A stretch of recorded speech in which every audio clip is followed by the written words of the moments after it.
Good morning friend, સવાર થઈ ગઈ છે અને અમે સવારમાં જઈએ છીએ અત્યારે બહાર થોડા કામથી અમદાવાદ જઈએ છીએ અને પહોંચવાનું છે 9 વાગે પણ થઈ ગયા છે બહુ લેટ.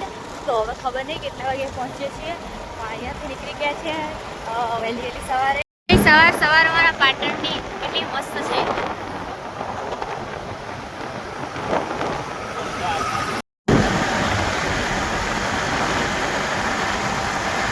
આખું પાટણ અહીંયાથી અડધું પાટણ તો દેખાતું જ નથી.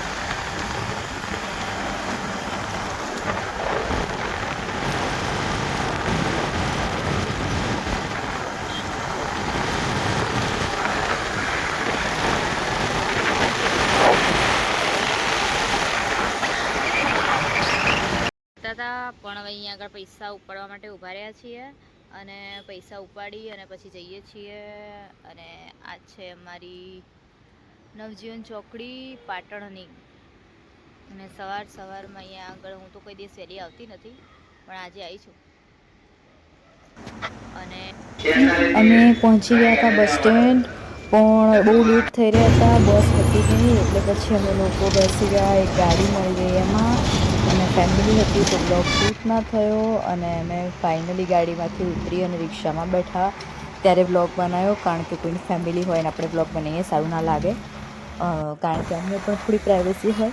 તો પછી એમાં બ્લોગ નહોતો બનાવ્યો. અને ફાઇનલી અમે અમદાવાદ પહોંચી ગયા અને અમે હવે અહીંયાથી રિક્ષા પકડી છે, કારણ કે અમે જે જગ્યાએ જવાનું છે જોયેલું નથી, તો રિક્ષા કરીને જઈએ છીએ. તો રિક્ષા કરીને અમે અહીંયા આગળ બેસી તો ગયા છીએ રિક્ષામાં, અને જે જગ્યાએ પહોંચવાનું હતું એ જગ્યાએ પહોંચવા આવ્યા છીએ. થોડી વાર છે પણ તડકો એવો લાગે છે કે ના પૂછો વાત. અને રિક્ષામાં પણ અમદાવાદમાં ટ્રાફિક અને બધું ભેગું થતું હતું, તો થોડા હેરાન તો થયા જ છીએ. પણ આજે કંઈક ખાસ છે, બહુ સારું કામ કરવા જઈ રહ્યા છીએ.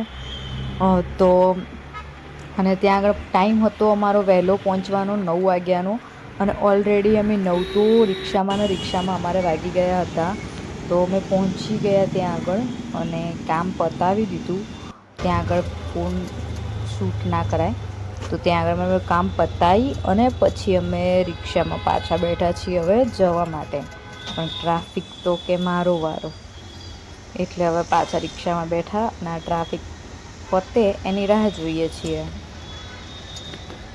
ગરમીથી તો હાલત મારી ખરાબ થઈ ગઈ છે બરાબરની. અને ત્યાં આગળ જો હું કંઈક વિડીયોની અંદર બોલત ને તો પછી ત્યાં આગળ તમને સંભળાતો જ નહીં સરખું, એટલો બખાડો થતો હતો આજુબાજુનો. એટલે આવી રીતે અત્યારે બોલી રહી છું. અને ફાઇનલી અમને અહીંયાથી અડાલજથી અત્યારે ગાડી મળી છે. અને એ ખબર નથી કે અલ્ટ્રિકાવાળા પણ અત્યારે વર્તીઓ મારા છે ઇકોવાળાની જેમ. તો અલ્ટ્રિકા મળી છે ત્યાં આગળ, એ એમ સીધી પાટણ લઈને આવતી હતી. તો અમે એમાં બેઠા છીએ અત્યારે. અને હવે અહીંયાથી અમે इसमें सॉफ्ट रो यूनिक एक्सट्रैक्ट्स का परफेक्ट ब्लेंड है ताकि मूड रिलैक्स हो और skin soft and smooth feel हो.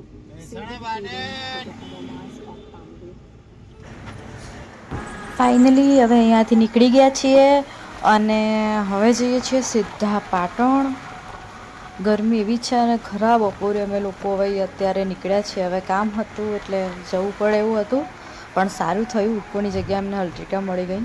એના કારણે અમે ઝડપી પહોંચી જઈશું અને વધારે હેરાન પણ નહીં થઈએ.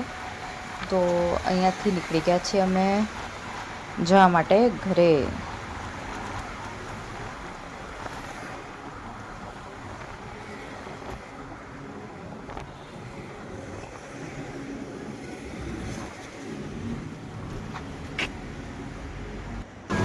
તો ફાઇનલી અમે મહેસાણા પહોંચી ગયા છીએ અને હવે મહેસાણા આવ્યા છીએ અત્યારે. મહેસાણાથી હવે સીધા પાટણ જઈશું. મહેસાણા પહોંચ્યા છીએ અત્યારે. તો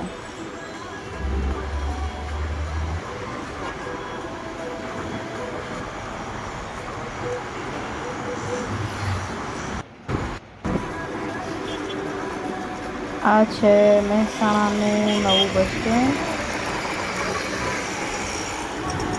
મોઢેરા ચોકડી બસ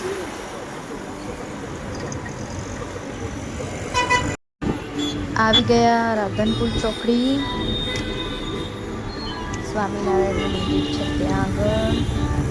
અને ત્યાંથી હવે અમે જઈશું ઊંઝા અને ઊંઝાથી જઈશું પાટણ. કારણ કે ચાણસમાં વાળો જે રોડ બને છે એના કારણે થોડું હેરાનગતિ થાય છે પાટણ જવામાં. તો હવે અમે જઈએ છીએ ઊંઝાવાળા રસ્તે અને ઊંઝાથી જઈશું અમે સીધા પાટણ.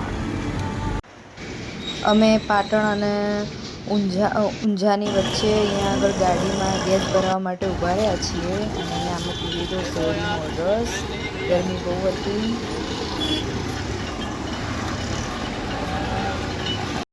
ફાઇનલી અમે 3 વાગે આજે અત્યારે પાટણ પહોંચ્યા છીએ અને તડકો એટલો બધો છે કે આખી સ્કીન બધી મળે છે. બહુ તડકો છે અને અમે પાટણ અત્યારે પહોંચ્યા છીએ. ગાડીઓમાં અને બસમાં અને રિક્ષામાં હેરાન થતા આજે પણ અમે જે કામ માટે આજે ગયા હતા અમદાવાદ એ કામ અમારું સક્સેસ થઈ ગયું છે. બધું શાંતિથી જે કામ કરવા ગયા હતા એ પતી ગયું અને હવે જઈએ છીએ અમે લોકો ઘરે. તો ઘરે જઈને મળીએ ફટાફટ. 4 વાગ્યા અને 4 વાગે અમે ઘરે આવ્યા. અત્યારે 4 વાગે ખરા તડકામાં બસ અને આવા તડકામાં 4 વાગ્યા છે અત્યારે અને 4 વાગે અમે અત્યારે ઘરે આવ્યા છીએ. તો તમે બધાએ મારા જોડે માળા જોયા હતા ચકલીના કે મેં કીધું હતું કે ઘર બનાવ્યું છે ચકલી માટે. પણ એ અમે ક્યાં લગાવ્યા અને શું કર્યું એ નહોતું બતાવ્યું. તો ફાઇનલી તમને બતાવી દઉં કે અમે માળા કેવી રીતે ક્યાં લગાવ્યા છે. જો અહીંયા આગળ મીટર છે ને એની ઉપર અમે 3 સરસ મજાના માળા લગાવ્યા છે જેથી ચકલીઓ અહીંયા રહી શકે. આ 3 હાલ લગાવ્યા છે. હવે ક્યારે અંદર ઘર કરે છે એ ખબર નહીં પણ અમે આ 3 લગાવ્યા છે. કેવા લાગે છે એ તમે બધા કોમેન્ટમાં મને કહેજો. સરસ મજાના લગાવી દીધા છે. એમ તો લુક તો સારો લાગે છે અને હજી બીજા લાવવાના છે. અને કોમેન્ટમાં કહેજો કે માળા કેવા લાગે છે. સરસ લગાવ્યા છે. ચક્કીબેન જ્યારે રહેવા હશે ત્યારે તમને બતાવીશું કે આમાં ચક્કીબેન રહેવા આવ્યા.